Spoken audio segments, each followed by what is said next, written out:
Good morning. ये video मैं उन स्टूडेंट्स के लिए बना रहा हूँ जो आने वाले टाइम में डॉक्टर बनने वाले हैं और साथ ही साथ अभी आप लोगों ने 12th का एग्जाम दिया है और नीट का एग्जाम भी आपने दिया होगा। बहुत अच्छा स्कोर आया है आपका और अगर स्कोर अच्छा आया है तो आप एमबीबीएस के लिए भी जा सकते हैं और वेटनरी के लिए भी जा सकते हैं। दो ऑप्शंस अवेलेबल है आपके पास में। अब देखिए इसके अंदर जो डॉग लवर्स हैं या फिर अपन बोल सकते हैं जो एनिमल लवर्स हैं, इसमें सारे एनिमल्स कवर होते हैं, वो लोग इस वेटनरी वाले ऑप्शन को चूज कर सकते हैं। बहुत अच्छा ऑप्शन है, इसमें बहुत अच्छी अच्छी कैरियर अपॉर्चुनिटीज मिलेगी, बहुत अच्छा पैकेज मिलेगा और फ्यूचर ग्रोथ बहुत अच्छा है इसके अंदर। अभी अपन लोग डिस्कस करने वाले हैं veterinary, what is veterinary doctor, veterinary doctor क्या करता है, कैरियर अपॉर्चुनिटीज क्या क्या मिलेंगी इसमें, सैलरी क्या मिलेगा इसके अंदर, इंडिया में क्या सैलरी है और अब्रॉड में क्या सैलरी मिलेगा आपको, गवर्नमेंट कॉलेजेस क्या चार्ज करते हैं फीस, प्राइवेट कॉलेज क्या चार्ज करते हैं, पूरा डिटेल में डिस्कस करेंगे। कहां एडमिशन लेना चाहिए, कितनी फीस पे लेना चाहिए, स्कॉलरशिप कितना मिलेगा, कम से कम बजट में कौन सा कॉलेज मिलेगा, इसको अपन बिल्कुल डिटेल में डिस्कस करने वाले हैं। चलो शुरू करते हैं। अब देखिए एक वेटनरी डॉक्टर करता है क्या, what the veterinary doctor will do. तो वेटनरी डॉक्टर बहुत सारे काम करता है, डायग्नोस्टिक का काम है, उसका ट्रीटमेंट का काम है, सर्जरी का काम है, प्रिवेंशन क्योर का काम है, इमरजेंसी केयर के लिए आपका जो एनिमल वेलफेयर हो गया, क्लाइंट एजुकेशन हो गया, ये सारे काम को करता है। जैसे अगर अपन डायग्नोस्टिक की बात करें तो एनिमल्स का एग्जामिनेशन करना है, उसका एक्सरे करना है, ब्लड टेस्ट करना है, उसमें वो काम करेगा। अगर मैं ट्रीटमेंट की बात करता हूं तो यहाँ पे वो मेडिसिन वगैरह जो देगा वो देगा आपको, प्रोवाइड वैक्सीनेशन, वो बहुत इंपॉर्टेंट है क्योंकि वैक्सीनेशन वगैरह अपन देखते हैं डॉग्स वगैरह को रेगुलर बेसिस पे अपने को देना पड़ता है। सर्जरीज हो गई, जैसे रूटीन सर्जरीज, कॉम्प्लेक्स सर्जरीज, ये सारे काम वो करेगा। उसके अंदर प्रिवेंटिंग क्योर, वैक्सीनेशन वगैरह हो गया। उसके बाद में इमरजेंसी केयर के लिए वो जो काम करेगा, जैसे इमरजेंसी केयर में किसी को किसी एनिमल को कोई प्रॉब्लम आ गया तो उसका लाइफ सेविंग कैसे करना है, इमरजेंसी में कैसे लेना है उसको।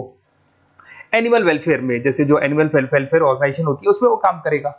उसके बाद में क्लाइंट एजुकेशन हो गया, जो भी आपके क्लाइंट्स होंगे जो डॉग रखते हैं, जो भी पेट रखते हैं, उनको क्या खिलाना है, उनको कैसे रखना है, उसके ऊपर डिस्कशन करेगा सारा का सारा। अब देखिए मेन चीज इसमें आती है कैरियर अपॉर्चुनिटीज। क्या कैरियर अपॉर्चुनिटीज होगी, आप डॉक्टर बन जाएंगे तो डॉक्टर बनने के बाद में आपकी जॉब कहां लगेगी या फिर अपना खुद का प्राइवेट बिजनेस खोलेंगे, कैसे करेंगे आप। इसमें सबसे बढ़िया ऑप्शन है प्राइवेट क्लिनिक्स। ये लोग अपना खुद का प्राइवेट क्लिनिक खोलते हैं, small animal, large animal, mix दोनों के लिए खोल सकते हैं। तो प्राइवेट क्लिनिक के अंदर बहुत अच्छी अर्निंग है, अपन उसका जो सैलरी पार्ट है वो भी डिस्कस करेंगे नीचे। उसके बाद में आपका एनिमल हॉस्पिटल्स हो गए, प्राइवेट और गवर्नमेंट दोनों हॉस्पिटल है जहां पे जॉब लग सकती है। रिसर्च इंस्टीट्यूट्स हो गए जहां पे आपका जॉब लग सकता है, जैसे फार्मास्यूटिकल कंपनी हो गया, गवर्नमेंट एजेंसीज हो गया, यहाँ पे जॉब लग सकता है। उसके बाद में गवर्नमेंट एजेंसीज में public health agencies, department of agriculture, यहाँ आपका जॉब लग सकता है। कुछ लोग बोलते हैं जू हो गया, वाइल्ड लाइफ सेंचुरी हो गई, वहां आपका जॉब लग सकता है, जू, एक्वेरियम, यहाँ पे लग सकता है, वाइल्ड लाइफ सेंचुरीज में लग सकता है। उसके अलावा फूड प्रोडक्शन इंडस्ट्रीज हो गई, जैसे लाइफ स्टॉक प्रोडक्शन हो गया, जैसे कोई मुर्गियों का बिजनेस करता है या मुर्गियों का फार्म है, वहां पे जॉब लग सकता है आपका। एनिमल वेलफेयर एडवाइस के लिए जॉब लग सकता है आपका। कुछ नॉन प्रॉफिट ऑर्गेनाइजेशन होती है जो एनिमल्स के लिए खुली हुई है और उनका ऑब्जेक्टिव होता है कि कोई भी अगर एनिमल के साथ कोई प्रॉब्लम है तो वो लोग सॉल्व करते हैं उसको, उसका कोई चार्ज नहीं है, वहां आपका जॉब लग सकता है। उसके बाद में पेट और फूड न्यूट्रिशन, क्या खिलाना है, जैसे आपने सुना होगा डॉग्स को पेडिग्री देते हैं अपन, वैसे कौन सी चीज खिलानी चाहिए, क्या नहीं खिलाना चाहिए, उसकी जो जितनी मेडिसिन बनेगी या जितने फूड बनेंगे वहां जॉब लग सकता है आपका। उसके अलावा आपका स्कूल्स एंड कॉलेजेस में आपका जॉब लग सकता है एज अ फैकल्टी। पढ़ने के बाद में अगर आपका इंटरेस्ट है फैकल्टी बनने का तो वहां आपका जॉब लग सकता है। कंसल्टेंसी फर्म्स हो गया, animal health consultancy, food safety consultancy, यहाँ आपका जॉब लग सकता है। देखो ये सारे ऑप्शंस है। उसके अलावा सैलरी पैकेज देखो, अभी मैं जो सैलरी पैकेज की बात कर रहा हूँ इंडिया की बात कर रहा हूँ, अपना जो होम कंट्री इंडिया इसकी बात कर रहा हूँ। फिर अपन सैलरी पैकेज की बात करेंगे, वो अब्रॉड की बात करेंगे।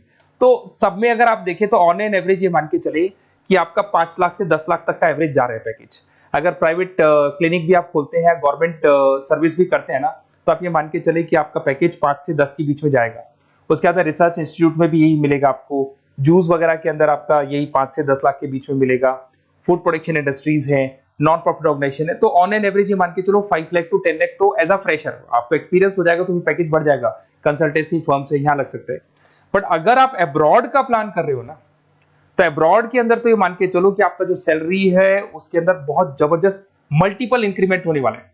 अगर आप अब्रॉड का प्लान कर रहे हैं, अगर यूएस में अगर आपका जॉब लगता है तो मान के चले ऑन एन एवरेज $1 लाख है एनुअली।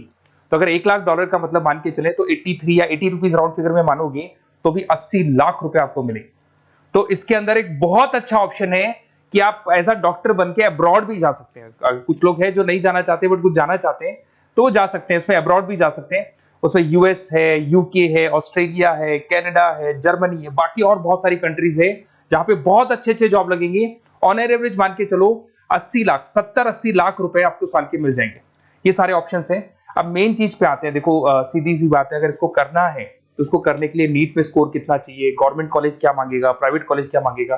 अगर मैं गवर्नमेंट कॉलेज की बात करता हूं तो नीट में मिनिमम 450 का मार्क्स चाहिए आपको। अगर नीट में 450 मार्क्स नहीं है, प्लस आपका 12th में 50% कंपल्सरी है, फिजिक्स, केमिस्ट्री, बायो से होना चाहिए, 50% होना चाहिए, और साथ के साथ नीट के अंदर 450 मार्क्स चाहिए। 5.5 साल का कोर्स है। गवर्नमेंट कॉलेज में अगर आपको मिल जाता है तो सबसे फर्स्ट ऑप्शन यही रखेंगे आप। यहां पर आपका 2 लाख रुपए फीस मान के चलो तो 8 लाख रुपए में आप ये मान लो 8-10 लाख के अंदर अंदर, मतलब मैक्सिमम 10 लाख का खर्चा मान के चलो, इसके अंदर अंदर आपका कंप्लीट कोर्स हो जाएगा अगर गवर्नमेंट कॉलेज मिलता है। बट अगर आपका स्कोर कम है तो मैं आपको एडवाइस करूंगा गो फॉर प्राइवेट कॉलेज, क्योंकि आगे स्कोप बहुत अच्छा है कि वापस जब आप कहीं अब्रॉड जाते हैं या फिर कहीं और जॉब करेंगे तो निकल जाता है सारा पैसा, कोई दिक्कत नहीं है। प्राइवेट कॉलेज के अंदर नीट अपीयर चाहिए। अगर आपका स्कोर कम भी है तो भी चलेगा, नीट अपीयर है तो भी चलेगा। साथ के साथ अगर यहाँ पे ड्यूरेशन देखें तो वही कॉमन रहेगा। बट प्राइवेट कॉलेज में फीस बहुत हाई है। देखो आप 5.5 से लेके 7 लाख पर एनम मान के चलो तो पूरी फीस मान लो कम से कम 30-35 लाख के आसपास फीस बैठती है आपकी। अब इसमें हॉस्टल भी इंक्लूड नहीं है, हॉस्टल का अलग से चार्जेस लगने वाला है आपका। अब मैं जो आपको बताने वाला हूं उसको ध्यान से सुनना। प्राइवेट कॉलेज में बहुत सारे कॉलेजेस हैं जो लोग स्कॉलरशिप पे एडमिशन लेते हैं, बच्चों को पता ही नहीं उन कॉलेज के बारे में। वहां पर हॉस्टल भी इंक्लूड हो जाएगा, स्कॉलरशिप भी मिल जाएगा, और बहुत मिनिमम फीस में आपका एडमिशन हो जाएगा।